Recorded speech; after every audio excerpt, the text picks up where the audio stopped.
إن الحمد لله نحمده ونستعينه ونؤمن به ونتوكل عليه ونعوذ بالله من شرور أنفسنا ومن سيئات أعمالنا من يهده الله فلا مضل له ومن يضلل فلا هادي له وأشهد أن لا إله إلا الله وحده لا شريك له وأشهد أن محمدا عبده ورسوله ورسله بالهدى ودين الحق ليظهره على الدين كله ولو كره المشركون اللهم صل على محمد وعلى آل محمد كما صليت على إبراهيم وعلى آل إبراهيم إنك حميد مجيد وبارك على محمد وعلى آل محمد كما باركت على إبراهيم وعلى آل إبراهيم إنك حميد مجيد أما بعد فإن خير الحديث كتاب الله فأحسن الهدي هدي محمد صلى الله عليه وسلم وشر الأمور محدثاتها وكل محدثة بدعة وكل بدعة ضلالة وكل ضلالة في النار يا أيها الذين آمنوا اتقوا الله حق تقاته ولا تموتن إلا وأنتم مسلمون أعوذ بالله من الشيطان الرجيم بسم الله الرحمن الرحيم ومن أحسن قولا ممن دعا إلى الله وعمل صالحا وقال إنني من المسلمين ولا تستوي الحسنة ولا السيئة ادفع بالتي هي أحسن فإذا الذي بينك وبينه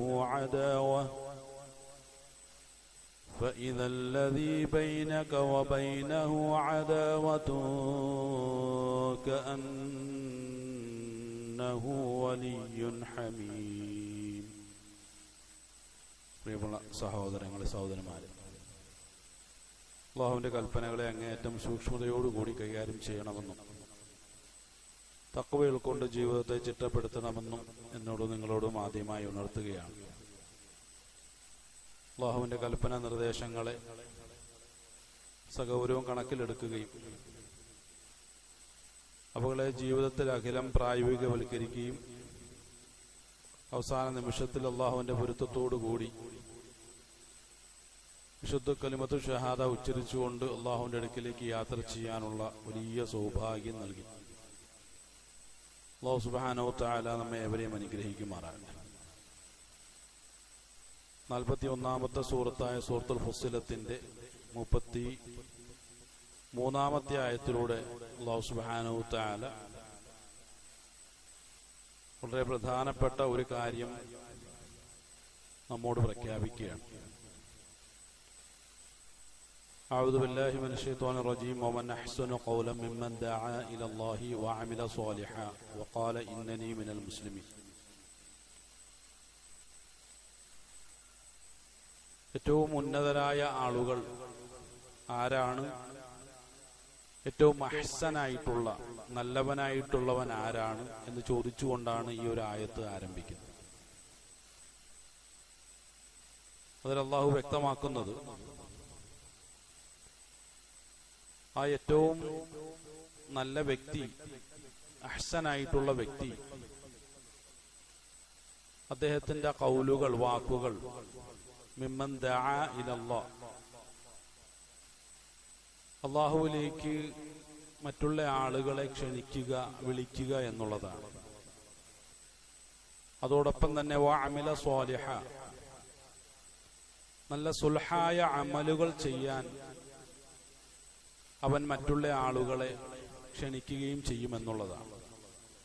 അതോടൊപ്പം തന്നെ അവൻ പറയും വഖാല ഇന്നനി മിനൽ മുസ്ലിമീൻ, ഞാനൊരു മുസ്ലിമിൽ പെട്ടവനാണ് എന്നവൻ പ്രഖ്യാപിക്കുകയും ചെയ്യും.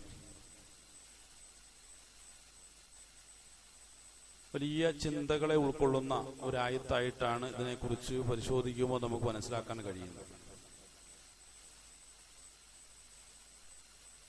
ഒന്നാമതായി അള്ളാഹുവിലേക്ക് ആളുകളെ ക്ഷണിക്കുന്ന ഒരു വ്യക്തിയെ കുറിച്ചാണ്, ഒരു ദാഇയെ കുറിച്ചാണ് ഇവിടെ അള്ളാഹു പരിചയപ്പെടുത്തിയിട്ടുള്ളത്. എല്ലാവരും നന്മകളെ ഇഷ്ടപ്പെടുന്നവരാണ്. നന്മകളെ ആഗ്രഹിക്കുന്നവരാണ്. അവൻ ജീവിക്കുന്ന ചുറ്റുപാടും അവന്റെ സാഹചര്യങ്ങളും നന്മകളുടെ വിളനിലമാകണം എന്ന് അങ്ങേയറ്റം ആഗ്രഹിച്ചുകൊണ്ട് ജീവിക്കുന്നവരുമാണ്.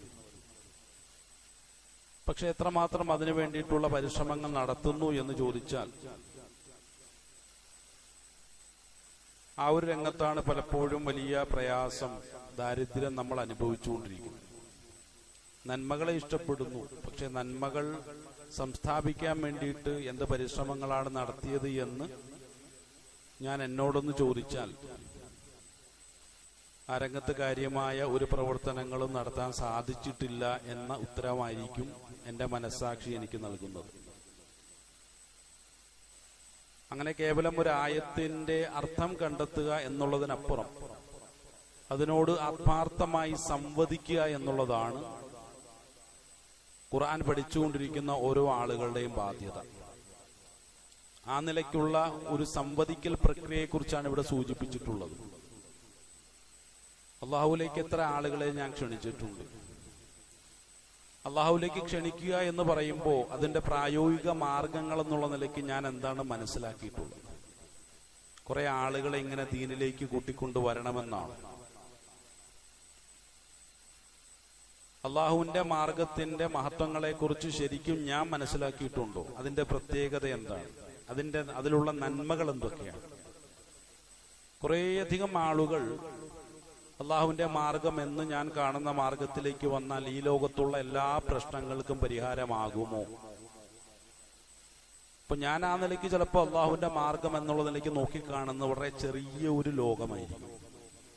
കുറേയധികം ഇബാദത്തുകൾ എന്ന പേരിൽ കുറെ നമസ്കാരങ്ങൾ നിർവഹിക്കുകയും നോമ്പ് പിടിക്കുകയും അങ്ങനെയുള്ള നിർണിതമായ ആരാധനകളിൽ ഏർപ്പെടുകയും ചെയ്യുന്ന കുറെ മുസ്ലിമീങ്ങളാണെന്നുണ്ടെങ്കിൽ ഈരാറ്റുപേട്ടയിൽ ധാരാളമുണ്ട്. മലബാർ പ്രദേശത്തേക്ക് പോയാലും ധാരാളമുണ്ട്. പക്ഷെ എല്ലാം അള്ളാഹുവിന്റെ മാർഗം എന്നുള്ള നിലയ്ക്ക് നമുക്ക് മനസ്സിലാക്കാനും പരിചയപ്പെടാനും കഴിയുന്ന മാർഗമാണ്. പലപ്പോഴും അല്ല എന്നുള്ളതാണ് ഉത്തരം. അള്ളാഹുവിന്റെ മാർഗം എന്നുള്ളത് എന്നും ഏറ്റവും ഉത്തമമായ ഒരു മാർഗമാണ്. ആ മാർഗത്തിലേക്ക് കടന്നു വരുന്ന ആളുകൾക്ക് അതിൻ്റെതായിട്ടുള്ള പ്രത്യേകതകൾ ഉണ്ടായേ പറ്റൂ എന്നുള്ളതാണ്. അതിന്റെ ഒരു ചെറിയൊരു വിശദീകരണമാണ് ശേഷമുള്ള പ്രയോഗത്തിലൂടെ അള്ളാഹു സുബ്ഹാനഹു വ തആല നൽകുന്നത്. എന്താണ് അള്ളാഹുവിന്റെ മാർഗത്തിന്റെ പ്രത്യേകത? വഅമില സ്വാലിഹൻ. അള്ളാഹുവിന്റെ മാർഗം എന്ന് മാത്രം പറഞ്ഞ് അവസാനിപ്പിക്കാതെ ആ മാർഗത്തിന്റെ വലിയൊരു പ്രത്യേകതയെക്കുറിച്ച്, അതിന്റെ പ്രായോഗികമായ വശത്തെക്കുറിച്ചാണ് അള്ളാഹു സുബ്ഹാനഹു വ തആല വഅമില സ്വാലിഹൻ എന്ന പ്രയോഗത്തിലൂടെ നമ്മെ ബോധ്യപ്പെടുത്തുന്നത്. അമലുകളെ സുൽഹാക്കാൻ കഴിയുന്ന ഒരു മാർഗമാണ്. എന്താണ് സുൽഹാക്കുക എന്ന് പറഞ്ഞാൽ? രഞ്ജിപ്പിക്കുക എന്നൊക്കെയാണ് അതിന്റെ അർത്ഥം. പരസ്പരം കൂട്ടിച്ചേർക്കുക, രഞ്ജിപ്പിക്കുക. പരസ്പരം വിട്ടു നിന്നിരുന്ന രണ്ട് സംഗതികളെ ഒരുമിച്ച് കൂട്ടിച്ചേർക്കുക എന്നുള്ളതാണ്. പ്രിയമുള്ളവരെ, ആത്മീയത, ഭൗതികത എന്നുള്ളത് രണ്ടും വേറിട്ട് നിൽക്കുന്ന രണ്ട് തലങ്ങളാണ്. ഈ ഭൗതിക ലോകത്ത് ജീവിച്ച് ഒരു വ്യക്തിയെ സംബന്ധിച്ചിടത്തോളം അവൻ ചെയ്യുന്ന അമലുകളെ ആത്മീയതയുമായി ബന്ധിപ്പിക്കുക എന്ന് പറഞ്ഞാൽ അത് സസൂക്ഷ്മം നിർവഹിക്കേണ്ട ഒരു പ്രക്രിയയാണ്. അത് നിസ്സാരമായൊരു സംഗതിയല്ല. ഒരു ഉദാഹരണം പറഞ്ഞാൽ, ഞാനൊരു അമൽ ചെയ്തു എന്ന് വിചാരിക്കുക. അതെനിക്ക് ആത്മീയതയിലേക്ക് രഞ്ജിപ്പിക്കണം, സുൽഹാക്കണം. ഞാൻ ഈ പ്രവൃത്തി ചെയ്തത് ഭൗതിക ലോകത്ത് നിന്നുകൊണ്ടാണ്. ഞാൻ ചെയ്ത പ്രവൃത്തി ഒരു വ്യക്തിയെ സഹായിക്കുക എന്നുള്ളതായിരുന്നു. അപ്പൊ ഞാൻ ആ വ്യക്തിയെ സഹായിക്കുമ്പോൾ പല ആളുകളും അത് കണ്ടിട്ടുണ്ട്, അല്ലെങ്കിൽ ആ സഹായത്തെക്കുറിച്ച് പല ആളുകളും കേട്ടിട്ടുണ്ട്. ആ കാണലും കേൾക്കലുകളും അവിടെ സംഭവിക്കുമ്പോൾ അതിലൂടെ എന്തെങ്കിലും ഞാൻ പ്രതീക്ഷിച്ചിട്ടുണ്ടോ? ആളുകളൊക്കെ എന്നെ ഒരു ഉദാരനായിട്ട് കാണണം, സഹായ മനസ്ഥിതിയുള്ള ഒരാളായിട്ട് എന്നെ കാണണം, അങ്ങനെ എന്തെങ്കിലുമൊക്കെ ഞാൻ ആഗ്രഹിച്ചിട്ടുണ്ടെങ്കിൽ ആ പ്രവൃത്തി ഭൗതികതയുമായി രമ്യതയിലായി എന്നുള്ളതാണ്. അതൊരിക്കലും ആത്മീയതയുമായി രഞ്ജിപ്പിക്കാൻ പറ്റുന്ന ഒരു പ്രവൃത്തിയല്ല. അതിന്റെ പരിശുദ്ധിയൊക്കെ നഷ്ടപ്പെട്ടു പോയിരിക്കുന്നു എന്നുള്ളതാണ്. കാരണം ആത്മീയതയിലേക്ക് രഞ്ജിപ്പിക്കുക എന്ന് പറയുമ്പോൾ ആരുമായിട്ടാണ് രഞ്ജിപ്പിക്കേണ്ടത്? അള്ളാഹുവുമായിട്ടാണ്. അള്ളാഹുവിന്റെ പ്രത്യേകത എന്താണ്? അവൻ സുബ്ഹാനാണ്, പരമപരിശുദ്ധനാണ്. ആത്മീയതയിലേക്കുള്ള ആ ഒരു ബന്ധിപ്പിക്കൽ ഞാൻ നടത്തണമെങ്കിൽ ഭൗതികമായ പ്രവൃത്തിക്കും ഏതൊരു അള്ളാഹുവുമായിട്ടാണോ എന്റെ പ്രവൃത്തിയെ ഞാൻ ബന്ധപ്പെടുത്തേണ്ടത് അതേ പരിശുദ്ധി ഉണ്ടായിരിക്കണം എന്നാണ്. അതാണ് അതിന്റെ നിയമം. അതിലെ റസൂലുള്ളാഹി സ്വല്ലല്ലാഹു അലൈഹി വസല്ലം ഒരു വേളയിൽ പറയുകയുണ്ടായി, ഒരു മനുഷ്യൻ ഒരു അമൽ ചെയ്തു, 99% അള്ളാഹുവിന് വേണ്ടിയിട്ടാണ് ചെയ്തത്. അത് ആത്മീയതയിലേക്ക് രഞ്ജിപ്പിക്കണമല്ലോ. എന്നാലല്ലേ നാളെ പരലോകത്ത് പോകുമ്പോ തനിക്ക് പ്രയോജനകരമായ രൂപത്തിലൊരു അമലായിട്ട് നാളെ അവൻ അത് കാണാൻ സാധിക്കുള്ളൂ. അപ്പൊ അതുകൊണ്ടെന്ത് ചെയ്തു? 99% അതിനു വേണ്ടിയിട്ടുള്ള പരിശ്രമങ്ങളൊക്കെ നടത്തിയെങ്കിലും 1% അതൊരു ഭൗതിക താല്പര്യം കടന്നുകൂടും. ആരൊക്കെയോ അമൽ ചെയ്യുന്നത് കണ്ടു, അപ്പൊ അവരുടെ മുന്നിൽ ഞാൻ നല്ല ഒരാളാണ് എന്നുള്ളൊരു തോന്നലുണ്ടായി. അങ്ങനെ 1% ഭൗതിക സ്വഭാവം ആ അമലിന് കൈവന്നപ്പോൾ അത് മുഴുവൻ അല്ലാഹു സുബ്ഹാനഹു വ തആല തിരിച്ച് അവനിലേക്ക് തന്നെ മടക്കുന്നതാണ്. ഇത് നീ വെച്ചോ, ഇതെനിക്ക് വേണ്ട. ഇതാണ് അള്ളാഹുവിന്റെ നയം. ഒരു അമലിനെ ആത്മീയതയുമായി സുൽഹ് ചെയ്യണമെങ്കിൽ എന്തുമാത്രം ശ്രദ്ധ നമുക്ക് ആവശ്യമുണ്ട് എന്നുള്ളതാണ്. ഞാൻ പള്ളിയിലേക്ക് വരികയാണ്, ഇപ്പൊ കുറെ ആളുകൾ അദ്ദേഹം പള്ളിയിലേക്ക് പോവാണ്, ഞാൻ പള്ളിയിലൊക്കെ വരുന്ന ഒരാളാണ് എന്നുള്ളൊരു ചിന്ത വന്നുപോയി കഴിഞ്ഞാൽ അതിന് ആത്മീയ സ്വഭാവം കൈവന്നു എന്നുള്ളതാണ്. അപ്പൊ ഏതൊരു അമൽ നമ്മൾ ചെയ്താലും അത് ആത്മീയതയിലേക്ക് അതിനെ രഞ്ജിപ്പിക്കണമെങ്കിൽ, സുൽഹാക്കണമെങ്കിൽ അതിന് ആത്മീയതയുടെ പരിശുദ്ധി ഉണ്ടായേ പറ്റൂ എന്നുള്ളതാണ് അതിലെ റസൂലുള്ളാഹി സ്വല്ലല്ലാഹു അലൈഹി വസല്ലമയുടെ പല ഹദീസുകളും വിശുദ്ധ ഖുർആനായത്തും വ്യക്തമാക്കുന്നു. അതുണ്ടായേ പറ്റൂ. അതങ്ങനെയൊക്കെ വേണോ എന്ന് ചോദിച്ചാൽ അതുണ്ടായേ പറ്റൂ എന്ന് മാത്രമേ പറയാൻ സാധ്യമാവൂ. അപ്പൊ ആ നിലയ്ക്കുള്ള ഒരു ദഅവത്തിനെ കുറിച്ച് ഇവിടെ പറഞ്ഞു വന്നത്. അതാണ് അള്ളാഹുവിന്റെ മാർഗത്തിന്റെ പ്രത്യേകത. അങ്ങനെ ഞാൻ ചെയ്യുന്ന അമലുകളൊക്കെ പരലോകവുമായി സുൽഹാക്കാൻ കഴിഞ്ഞാൽ എന്റെ ചുറ്റുള്ള ആളുകളൊക്കെ എന്തുമാത്രം സമാധാനത്തിൽ അവർക്ക് കഴിയാം എന്നുള്ളതാണ് അവിടുത്തെ പ്രധാനപ്പെട്ട ഒരു വിഷയം. കാരണം ഞാൻ ആരെയും ശല്യപ്പെടുത്തില്ല. ഞാൻ ഒരാളെ സഹായിച്ചു, നേരത്തെ സൂചിപ്പിക്കപ്പെട്ടതുപോലെ തന്നെ എന്റെ സഹായം ഒരു മനുഷ്യൻ ഏറ്റുവാങ്ങി, പാവം പിടിച്ച ഒരു മനുഷ്യനാണ്. അപ്പൊ പരമപരിശുദ്ധമായ ഒരു അമലാക്കി ആത്മീയതയിലേക്ക് ആ ഒരു സഹായിക്കൽ എന്നുള്ള പ്രവൃത്തിയെ ഞാൻ രംഭിച്ചാൽ പിന്നെ അത് കഴിഞ്ഞു.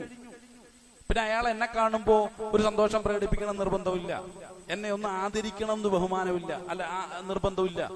അയാൾ എന്നോട് ഇനി ഒരു അതിക്രമം ചെയ്താലും ഞാൻ നേരത്തെ പറഞ്ഞ ആ പ്രവൃത്തിയെ ഞാൻ പൊക്കി പിടിക്കില്ല. കാരണം അത് പരലോകത്തേക്ക് പോയതാണ്, അത് ഇന്ന് ഈ ലോകത്തില്ല. അതാണ് അതിന്റെ സ്വഭാവം.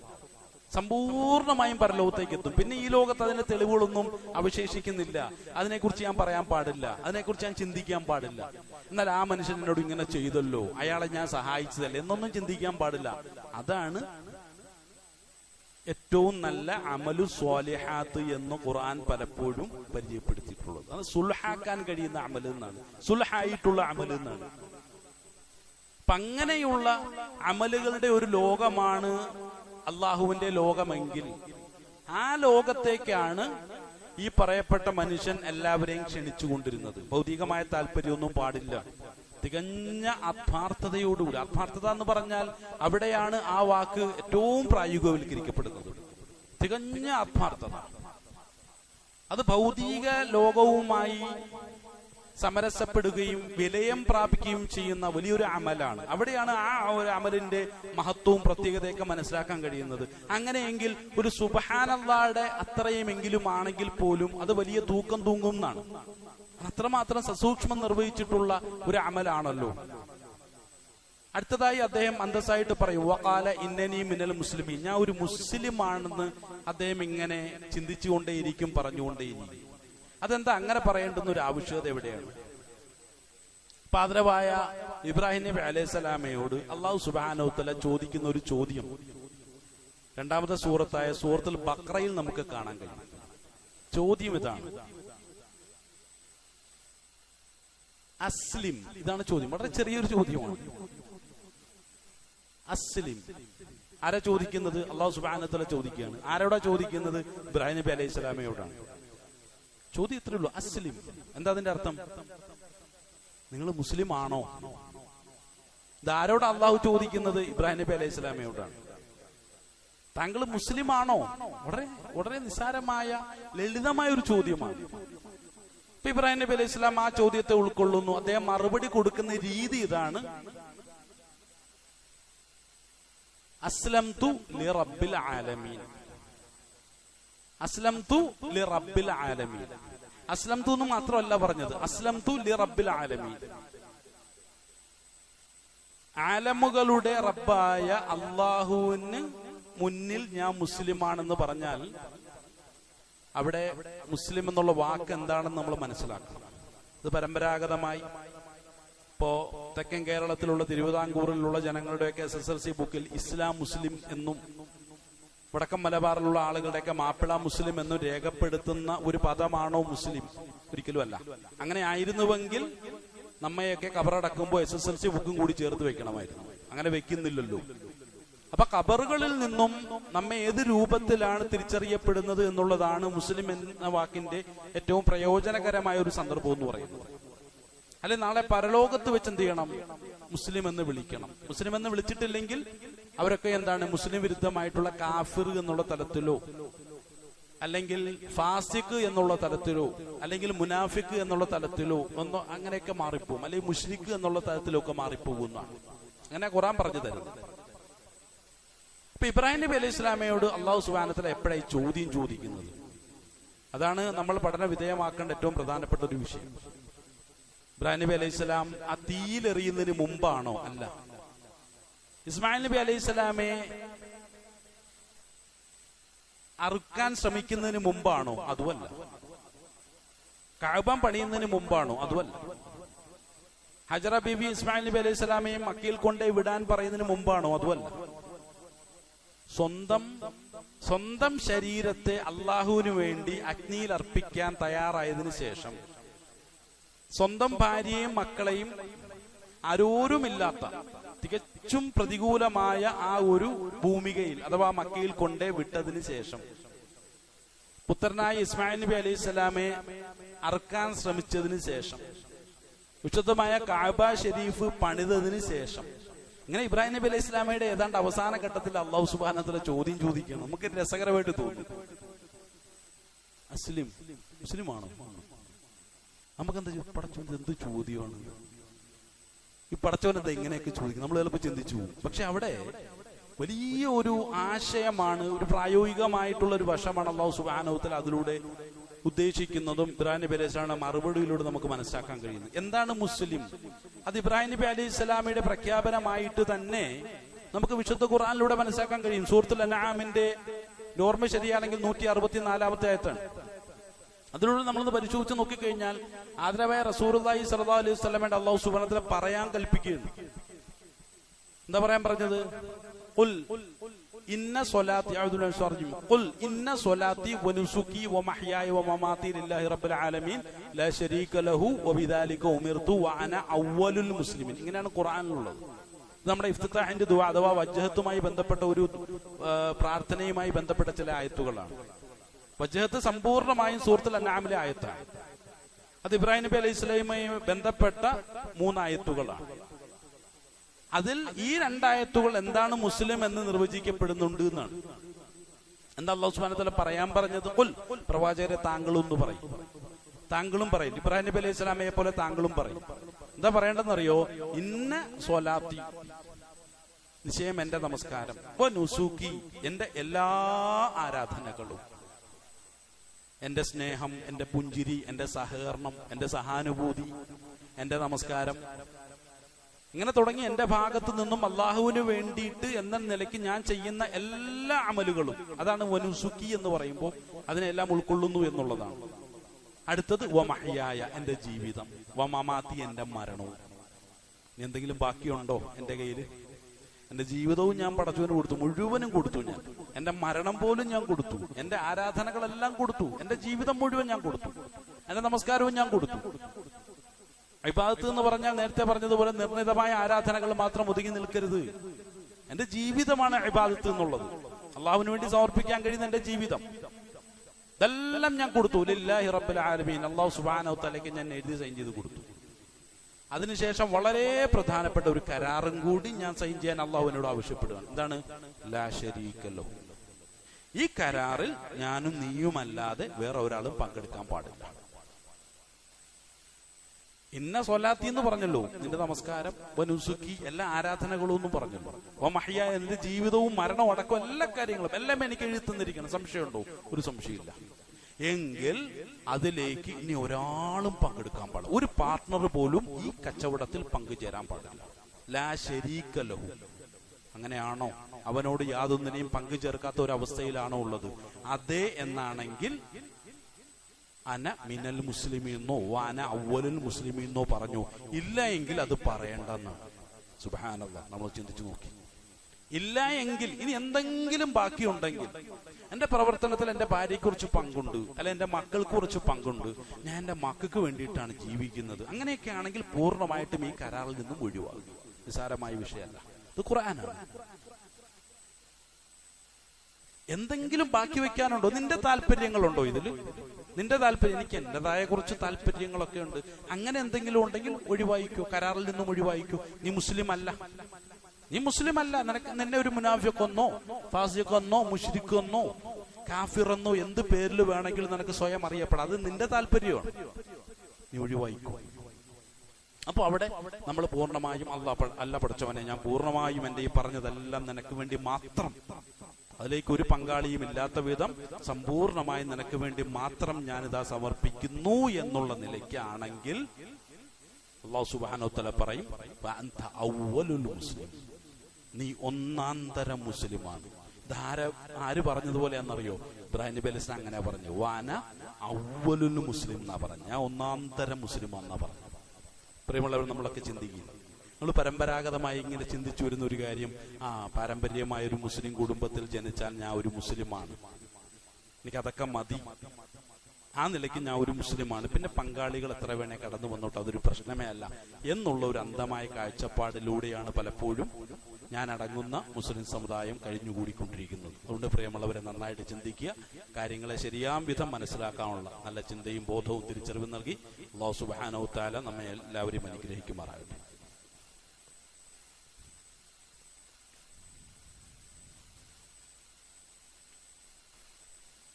അൽഹംദുലില്ലാഹി റബ്ബിൽ ആലമീൻ, വസ്സലാത്തു വസ്സലാമു അലാ അഷ്റഫിൽ മുർസലീൻ വഅലാ ആലിഹി വസഹ്ബിഹി അജ്മഈൻ, അമ്മാ ബഅദ്. അള്ളാഹുവിന്റെ കൽപ്പനകളെ ശിരസാ വഹിച്ചുകൊണ്ട് ജീവിതത്തെ മുന്നോട്ട് നയിക്കണമെന്നും തഖ്വകൾ കൊണ്ട് ജീവിതത്തെ ചിട്ടപ്പെടുത്തണമെന്നും രണ്ടാമതൊന്നുകൂടി ഉണർത്തുകയാണ്. അല്ലാഹു സുബ്ഹാനഹു വ തആല 41-ാമത്തെ സൂറത്തുൽ ഫുസ്സിലത്തിന്റെ 33-ാമത്തെ ആയത്തിനെ കുറിച്ച് പറഞ്ഞു. അതിലാണ് ഒരു നല്ല ഒരു മനുഷ്യൻ എന്ന് പറഞ്ഞുകൊണ്ട് അള്ളാഹു ഒരു വ്യക്തിയെ പരിചയപ്പെടുത്തുന്നു. അല്ല, അഹ്സനായിട്ടുള്ള വ്യക്തി എന്നാ പറഞ്ഞത്. ഈ അഹ്സനായിട്ടുള്ള വ്യക്തി എന്ന് പറയുമ്പോൾ ഇഹ്സാൻ എന്താണ് എന്നുകൂടി നമ്മളൊന്ന് കൂട്ടിച്ചേർക്കുമ്പോൾ കുറച്ചുകൂടി ആയത്തിനെ മനസ്സിലാക്കാൻ നമുക്കത് സഹായകമായി തീരും. ഇഹ്സാനെ കുറിച്ച് ധാരാളമായി റസൂലുള്ളാഹി സ്വല്ലല്ലാഹു അലൈഹി വസല്ലം സഹാബത്തിനോട് പറഞ്ഞിട്ടുണ്ട്. ഒരു വേളയിൽ അതിരവായ ജിബ്രീൽ അലൈഹിസ്സലാം റസൂലുള്ളാഹി സ്വല്ലല്ലാഹു അലൈഹി വസല്ലമയെ അഭിമുഖീകരിച്ചുകൊണ്ട് ഒരു ശിഷ്യനെ പോലെ, ഒരു ശിഷ്യന്റെ വേഷത്തിൽ റസൂലുള്ളാഹി സ്വല്ലല്ലാഹു അലൈഹി വസല്ലമയുടെ അടുക്കലെത്തി ചില ചോദ്യങ്ങൾ ചോദിക്കുന്നുണ്ട്. സഹാബത്തുൽ കിറാം റളിയല്ലാഹു അൻഹും അവരെല്ലാവരും ചുറ്റിലും ഇരിക്കുന്നുണ്ട്. അവസാനം റസൂലുള്ളാഹി സ്വല്ലല്ലാഹു അലൈഹി വസല്ലമയോട് എന്തിനാണ് ജിബ്രീൽ അലൈഹിസ്സലാം തന്നെ താങ്കളുടെ അടുക്കൽ ഒരു ശിഷ്യന്റെ വേഷവും കെട്ടി വന്നത് എന്ന് സഹാബത്ത് ചോദിച്ചപ്പോൾ അത് നിങ്ങളെ പഠിപ്പിക്കാൻ വേണ്ടിയിട്ടാണ് എന്നാണ് റസൂലുള്ളാഹി സ്വല്ലല്ലാഹു അലൈഹി വസല്ലം മറുപടി കൊടുത്തത്. അപ്പൊ അങ്ങനെയൊക്കെ സംഭവിച്ചിട്ടുണ്ട്. ഇപ്പൊ നമുക്കിന്നിപ്പോ ഈ ടീച്ചിങ് മെത്തഡോളജിയുടെ ഒരുപാട് ആധുനികമായിട്ടുള്ള മോഡേൺ ആയിട്ടുള്ള ഒരുപാട് കൺസെപ്റ്റുകളുണ്ട്. ഈ തീം സെന്റേഡ് ഇന്ററാക്ഷൻ പോലുള്ള കാര്യങ്ങളൊക്കെ ഇപ്പൊ പ്രായോഗികമായ തലങ്ങളിലൂടെ ഒരു അറിവിനെ എത്തിച്ചു കൊടുക്കുക എന്നുള്ള ഒരുപാട് മെത്തഡോളജിയൊക്കെ പ്രായോഗികവൽക്കരിച്ചുകൊണ്ടിരിക്കുന്ന നമ്മളുടെ ലോകത്താണ് ഇന്ന് ശരിക്കും അത്തരം പഠനങ്ങളുടെയും പഠന രീതികളുടെയും ഒക്കെ പ്രസക്തി കൂടുതലായിട്ട് നമുക്ക് മനസ്സിലാക്കാൻ കഴിയും. സാന്ദ്രമായിട്ട് സൂചിപ്പിച്ചു എന്ന് മാത്രം. എന്തായിരുന്നാലും അതിലൊരു ചോദ്യം ഈ ശിഷ്യന്റെ വേഷവും കെട്ടി വന്ന ജിബ്രീൽ അലൈഹിസ്സലാം ചോദിക്കുന്നുണ്ട്, എന്താണ് ഇഹ്സാൻ? ഇഹ്സാനെ കുറിച്ച് താങ്കളൊന്ന് പറഞ്ഞു തരുമോ എന്ന് ചോദിച്ചു. റസൂലുള്ളാഹി സ്വല്ലല്ലാഹു അലൈഹി വസല്ലം പറഞ്ഞു, റസൂലുള്ളാഹി സ്വല്ലല്ലാഹു അലൈഹി വസല്ലം അതിനെ കുറിച്ച് അറിയാം. ഇഹ്സാൻ, ഇഹ്സാൻ എന്നാൽ അൻ തഅബുദുല്ലാഹ കഅന്നക തറാഹു ഫഇൻ ലം തകുൻ തറാഹു ഫഇന്നഹു യറാക. അതാണ് റസൂലുള്ളാഹി സ്വല്ലല്ലാഹു അലൈഹി വസല്ലം പറഞ്ഞത്.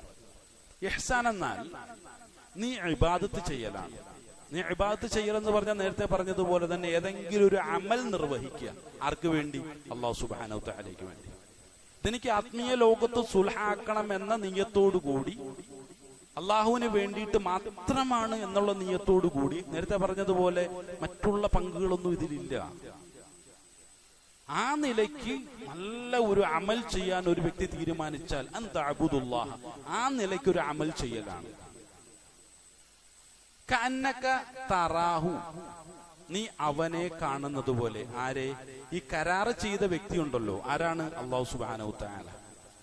അല്ലാഹു സുബ്ഹാനഹു തആല ഞാൻ കാണുകയാണ് എന്ന് വെച്ചാൽ കരാറ് ചെയ്യാനായി എന്റെ അടുക്കലേക്ക്, എന്റെ ഓഫീസിലേക്ക് അല്ലാഹു സുബ്ഹാനഹു തആല വന്നു എന്നർത്ഥം. അങ്ങനെ സങ്കല്പിക്കണം. എന്റെ ഓഫീസിലേക്ക് അല്ലാഹു സുബ്ഹാനഹു തആല വന്നിട്ട് കരാർ ചെയ്യണമെന്ന് പറഞ്ഞു. ഈ കരാറിൽ ഏർപ്പെട്ടാൽ ഇൻഷാ അല്ലാഹ് നാളെ പരലോകത്ത് വലിയ സൗഭാഗ്യങ്ങൾ നിങ്ങൾക്ക് തരാം. അതാണ് ഇതിന്റെ പ്രോഫിറ്റ്. അപ്പൊ ആ ഒരു നേട്ടം എനിക്ക് കൊയ്യണമെങ്കിൽ ഈ കരാറിൽ സമ്പൂർണമായും ഏർപ്പെട്ടേ പറ്റുള്ളൂ.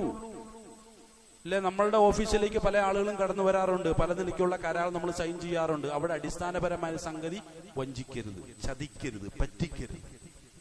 നിങ്ങളെ വിശ്വസിച്ചിട്ടാണ് വന്നിട്ടുള്ളത് എന്ന് പറഞ്ഞാൽ അമ്നുള്ളത് കൊണ്ടാണ്. നിങ്ങളുടെ വിഷയത്തിൽ എനിക്കൊരു നിർഭയത്വമുണ്ടല്ലോ, അതിനാണ് അമ്നെന്ന് പറയാ. അതിൽ നിന്നാണ് ഈമാൻ രൂപപ്പെടുന്നത്. എല്ലാം നമ്മുടെ ഇടപാടുകൾ പോലുള്ള ഇടപാടുകൾ തന്നെയാണ്, പക്ഷെ ഒരു ആത്മീയ സ്വഭാവം ഉണ്ട് എന്ന് മാത്രം. അതാണ് അതിന്റെ ഏറ്റവും വലിയൊരു പ്രത്യേകത. അല്ലാഹു സുബ്ഹാനഹു വ തആല നമ്മുടെ അടുക്കൽ വന്നു. അപ്പൊ റസൂലുള്ളാഹി പറയുന്നു, നീ ഓരോ അമലുകൾ ചെയ്യുമ്പോഴും അല്ലാഹ് ഇവിടെ നിൽക്കുന്നു എന്നുള്ള ബോധ്യത്തോടുകൂടി നീ ചെയ്യണം. ഒരു ക്ലാസ്സിൽ ഒരു ടീച്ചറെ ക്ലാസ് എടുത്തുകൊണ്ടിരിക്കുന്നു. അപ്പൊ പ്രിൻസിപ്പൽ കോറിഡോറിലൂടെ വരുമ്പോൾ കുറച്ചൊന്ന് ഉഷാറാവും. ചിലപ്പോൾ മാനേജ്മെന്റിൽപ്പെട്ട ആരെങ്കിലും അതുകൂടി കടന്നുപോലെ കുറച്ചുകൂടി ഉഷാറാവും. എന്തുകൊണ്ടാണ്? ആ ഒരു ആവേശം വരാനുള്ള കാരണം എന്താണ്? തനിക്ക് സാലറി തരേണ്ട, അല്ലെങ്കിൽ തന്നെ നയിക്കുന്ന ആളുകൾ തന്നെ ശ്രദ്ധിക്കുന്നുണ്ടെന്നുള്ള ബോധമാണ്. ഒരു തൊഴിലാളിയോട് ചില ഉത്തരവാദിത്വങ്ങൾ ഏൽപ്പിച്ചു. കുറെ സമയം മുതലാളി ഒരു കസേര വിട്ട് അവിടെ വന്നിരുന്നിട്ട് ഇങ്ങനെ പണിയും നോക്കിക്കൊണ്ടിരിക്കുക. അപ്പൊ തൊഴിലാളിയുടെ പണിയൊന്ന് ഉഷാറാവും, വീടിയൊക്കെ എടുത്തൊന്ന് മാറ്റി വയ്ക്കും. സ്വാഭാവികമാണ്. എന്ന് പറഞ്ഞതുപോലെ റസൂലുള്ളാഹി സ്വല്ലല്ലാഹു അലൈഹി വസല്ലം നമ്മളോട് പറയാണ്, അല്ലാഹ് വന്ന് ഇരിപ്പുണ്ട്, നീ എന്നിട്ടൊന്ന് അമൽ ചെയ്ത് കാണിക്കുക. റസൂലുള്ളാഹി സ്വല്ലല്ലാഹു അലൈഹി വസല്ലം പറഞ്ഞു, കഅന്നക തറാഹു, നീ അവനെ കാണുന്നത് പോലെ അമൽ ചെയ്യണം. ഇഹ്സാനിനെ കുറിച്ച് റസൂലുള്ളാഹി സ്വല്ലല്ലാഹു അലൈഹി വസല്ലം പഠിപ്പിക്കുകയാണ്, എന്റെ പ്രായോഗികമായിട്ടുള്ള തലങ്ങൾ പറഞ്ഞു തരികയാണ്. ഫഇല്ലം തകുൻ തറാഹു, ശരിയാണ്, നിനക്ക് അവനെ കാണാനൊന്നും കഴിയില്ല, അള്ളാഹുവിനെ നമുക്ക് കാണാൻ കഴിയില്ലല്ലോ. ഫഇന്നഹു യറാക, പക്ഷെ നിന്നെ അവൻ കാണുന്നുണ്ട്. അള്ളാഹു നിന്റെ മുന്നിൽ ഉള്ളതുപോലെ തന്നെയാണ് അവസ്ഥ. നിനക്കവനെ കാണാൻ കഴിയില്ലേലും നിന്നെ അവൻ നോക്കിക്കൊണ്ടേയിരിക്കുകയാണ്. ആ നിലയ്ക്ക് നീ നിന്റെ അമലുകൾ നിർവഹിക്കുക. ഇതാണ് ഇഹ്സാൻ എന്ന വാക്കുകൊണ്ട് ഉദ്ദേശിക്കപ്പെടുന്നത്. അപ്പൊ ഇവിടെ പറഞ്ഞത് വമൻ അഹ്സന ഖൗല എന്നാ പറഞ്ഞത്. നല്ല ഇഹ്സാനോട് കൂടിയുള്ള ഖൗലായിരിക്കണം എന്നാ പറഞ്ഞത്. ഏത്? അവസാനം വരെയുള്ളത്. ഇന്നനീ മിനൽ മുസ്ലിം, ഞാൻ ഒരു മുസ്ലിമാണ് എന്ന് നീ പറയുമ്പോ വളരെ ശ്രദ്ധിച്ചോണം. കാരണം നീ മുസ്ലിമാണോ അല്ലയോ എന്ന് ഏറ്റവും നന്നായിട്ട് അറിയാവുന്ന അള്ളാഹ് നിന്റെ അടുക്കൽ നിൽപ്പുണ്ട്. അപ്പൊ ഒരല്പം ജാള്യത, ഒരല്പം നാണമുണ്ടെങ്കിൽ ഇല്ലാത്ത കാര്യം പറയാതിരിക്കലാണ് നല്ലത്. ഈ രൂപത്തിൽ അല്ലാഹു സുബ്ഹാനഹു വ തആല സ്വന്തത്തോടു തന്നെ ഒന്ന് നമ്മുടെ കണ്ണുകളെ തിരിച്ചു വെക്കാൻ പറയാണ്. സാധാരണ എന്റെ കണ്ണ് തിരിഞ്ഞിരിക്കുന്ന ബാക്കിയുള്ളവരുടെ നേരെയാണ്. അവൻ ശരിയാണോ, ഇവൻ മുസ്ലിമാണോ, അവൻ മുസ്ലിം അല്ലല്ലോ, അവനെന്തൊരു കുഴപ്പമുണ്ടല്ലോ. എന്റെ അയൽവാസിയുടെ നേരെ തിരിഞ്ഞിട്ട് അവരെയൊക്കെ ഞാൻ സ്കാൻ ചെയ്തുകൊണ്ടിരിക്കുകയാണ്. എന്നിട്ട് അവരിലുള്ള ഇസ്ലാമിയത്തിന്റെ കുറവും കൂടുതലും ഞാൻ വ്യാഖ്യാനിച്ചുകൊണ്ടിരിക്കുകയാണ്. എന്റെ നാട്ടുകാരുടെ നേരെ എന്റെ കണ്ണ് ഞാൻ തിരിച്ചു വെച്ചിട്ട് അവരിലുള്ള കുറ്റങ്ങളും കുറവുകളും എല്ലാം ഇങ്ങനെ കണ്ടെത്തി ഞാനിങ്ങനെ അങ്ങോട്ടും ഇങ്ങോട്ടും ഒക്കെ വിളിച്ചു പറഞ്ഞുകൊണ്ട് നടക്കുകയാണ്. അല്ലാഹു സുബ്ഹാനഹു വ തആല എന്നോട് പറയുന്നു, നിന്റെ കണ്ണ് നിന്റെ നേരെ തിരിച്ചു വെക്കുക, കാരണം അള്ളാഹ് നിന്നെ നോക്കിക്കൊണ്ടിരിക്കുകയാണ്. ചിലപ്പോൾ നമ്മൾ ആളുകൾ തട്ടി ഉണർത്തും, ശ്രദ്ധിക്കട്ടോ, നിങ്ങൾ നോക്കുന്നുണ്ടോ, അയാൾ നോക്കുന്നുണ്ട് എന്ന് പറയുമ്പോൾ നമ്മൾ കുറച്ച് ഉഷാറാവും എന്ന് പറഞ്ഞാൽ റസൂലുള്ളാഹി തട്ടി ഉണർത്തുന്നു, അല്ലാഹ് നോക്കുന്നുണ്ട്, ഒന്ന് ശ്രദ്ധിച്ചു. നിന്റെ ഓരോ അമലുകളും നിർവഹിക്കുമ്പോൾ നിന്റെ മനസ്സിലേക്ക് നോക്കും. അതിരവായ റസൂലുള്ളാഹി സ്വല്ലല്ലാഹു അലൈഹി വസല്ലം പറഞ്ഞതായി അബൂ ഹുറൈറ റളിയല്ലാഹു അൻഹു റിപ്പോർട്ട് ചെയ്ത ഒരു ഹദീസ് എന്താണ്? ഇന്നല്ലാഹ ലാ യൻദുറു ഇലാ അജ്സാമിക്കും വലാ ഇലാ സുവരിക്കും, നിന്റെ രൂപങ്ങളിലേക്കോ നിന്റെ വേഷങ്ങളിലേക്കോ ഒന്നും അല്ലാഹുവിനെ നോക്കണ്ട. വലാകിൻ, പക്ഷേ യൻദുറു, അവൻ നോക്കും, ഇലാ ഖുലൂബിക്കും, നിന്റെ ഹൃദയത്തിലേക്ക് നോക്കിക്കൊണ്ടിരിക്കുന്നത്. നീ ഓരോ അമൽ ചെയ്യുമ്പോൾ നാട്ടുകാരുടെ മുന്നിൽ നീ വലിയൊരു സഹായ മനസ്ഥിതിയുള്ള ആളുകളൊക്കെ ആണെങ്കിലും പക്ഷെ അള്ളാന്റെ നോട്ടത്തിന് നീ അതല്ല, നീ ഒരു കപടനാണ്. അതുകൊണ്ട് നീ നിന്റെ മനസ്സിലേക്ക് നോക്ക്, അള്ളാഹ് നിന്റെ മനസ്സിലേക്കാണ് നോക്കുന്നത്. പ്രിയമുള്ളവരെ, ഒരു മുസ്ലിമായി ജീവിക്കണമെങ്കിൽ, ഒരു മുസ്ലിമായി മരിക്കണമെങ്കിൽ എന്തുമാത്രം സൂക്ഷ്മത നമുക്ക് ആവശ്യമാണ്. അല്ലെങ്കിൽ മുസ്ലിമാണെന്ന് പ്രഖ്യാപിക്കണമെങ്കിൽ എന്തുമാത്രം സൂക്ഷ്മത നമുക്ക് ആവശ്യമാണെന്നുള്ള വലിയൊരു പാഠമാണ് അല്ലാഹു സുബ്ഹാനഹു വ തആല ഈ ഒരു ആയത്തിലൂടെ നമ്മെ പഠിപ്പിക്കുന്നത്. കാര്യങ്ങളെ ശരിയാം വിധം മനസ്സിലാക്കി അമൽ ചെയ്യാനുള്ള ശരിയായ ബോധം നൽകി അള്ളാഹു നമ്മളെല്ലാവരെയും അനുഗ്രഹിക്കുമാറാകട്ടെ. ഒരു മുസ്ലിമായി ജീവിക്കാനും ഒരു മുസ്ലിമായി മരിക്കാനുള്ള വലിയ തൗഫീക്ക് നൽകി അല്ലാഹു സുബ്ഹാനഹു വ തആല നമ്മളെല്ലാവരെയും കബൂൽ ചെയ്യുമാറാകട്ടെ. നമ്മളിൽ നിന്ന് മരണപ്പെട്ടു പോയിട്ടുള്ള മുഴുവൻ ആളുകളുടെ ഖബറുകളെ അല്ലാഹു സുബ്ഹാനഹു വ തആല വിശാലമാക്കുകയും അവർക്കൊക്കെ മഗ്ഫിറത്തും മർഹമത്തും കൊടുത്ത് അനുഗ്രഹിക്കുകയും ചെയ്യുമാറാകട്ടെ. ചെയ്തു പോയിട്ടുള്ള എല്ലാ പാപങ്ങളും അല്ലാഹുവിന്റെ മഹത്തായ ഫദ്ല് കൊണ്ട് വിട്ടുപുറത്ത് നമുക്കൊക്കെ അവയൊക്കെ മാപ്പാക്കി തരുമാറാകട്ടെ. നമ്മളിൽ നിന്ന് കഷ്ടപ്പാടുകൾ അനുഭവിക്കുന്ന മുഴുവൻ മുസ്ലിമീങ്ങളെയും എല്ലാവിധ കഷ്ടപ്പാടുകളിൽ നിന്ന് പ്രയാസങ്ങൾ കരകയറ്റി അല്ലാഹു അനുഗ്രഹിക്കുമാറാകട്ടെ. മുസ്ലിമായി പോയതിന്റെ പേരിൽ പ്രയാസങ്ങൾ അനുഭവിക്കുന്ന ജയിലുകൾ കഴിയുന്ന നമ്മുടെ സഹോദരങ്ങൾക്ക് ജയിൽ മോചനം കൊടുത്ത് അല്ലാഹു അനുഗ്രഹിക്കുമാറാകട്ടെ. അവരുടെ കുടുംബാദികൾക്ക് അല്ലാഹു സമാധാനവും സമാശ്വാസവും കൊടുത്ത് അനുഗ്രഹിക്കുമാറാകട്ടെ. വിശേഷിച്ച ഫലസ്തീനിൽ പ്രയാസങ്ങൾ അനുഭവിക്കുന്ന നമ്മുടെ സഹോദരങ്ങൾ, സഹോദരിമാർ, കുഞ്ഞുങ്ങൾ എല്ലാവർക്കും അല്ലാഹു സമാധാനവും സമാശ്വാസവും രക്ഷയും കൊടുത്ത് അനുഗ്രഹിക്കുമാറാകട്ടെ. അവരിൽ നിന്ന് മരണപ്പെട്ടു പോയിട്ടുള്ള മഹത്തുക്കൾക്ക് ഷഹീദിന്റെ ഉന്നതമായ പ്രതിഫലം കൊടുത്ത് അല്ലാഹു അനുഗ്രഹിക്കുമാറാകട്ടെ. നമ്മളിൽ നിന്ന് മരണപ്പെട്ടു പോയിട്ടുള്ളവരുടെ ഖബറുകളെ അല്ലാഹു വിശാലമാക്കുകയും മഗ്ഫിറത്തും മർഹമത്തും കൊടുത്ത് അനുഗ്രഹിക്കുകയും ചെയ്യുമാറാകട്ടെ. മുസ്ലിം സമുദായത്തിന് നഷ്ടപ്പെട്ട ഇസ്സത്തിനെ ഖുർആന്റെ ഹദീദിനെയും തിരിച്ചറിവിന്റെയും വഴിയിലൂടെ തിരിച്ചു പിടിക്കാനുള്ള തൗഫീഖും താഖത്തും കൊടുത്ത് മുസ്ലിം ലോകത്തെ അല്ലാഹു അനുഗ്രഹിക്കുമാറാകട്ടെ. اللهم اغفر للمؤمنين والمؤمنات والمسلمين والمسلمات الأحياء منهم والأموات. ربنا آتنا في الدنيا حسنة وفي الآخرة حسنة وقنا عذاب النار. آمين برحمتك يا أرحم الراحمين. الحمد لله رب العالمين.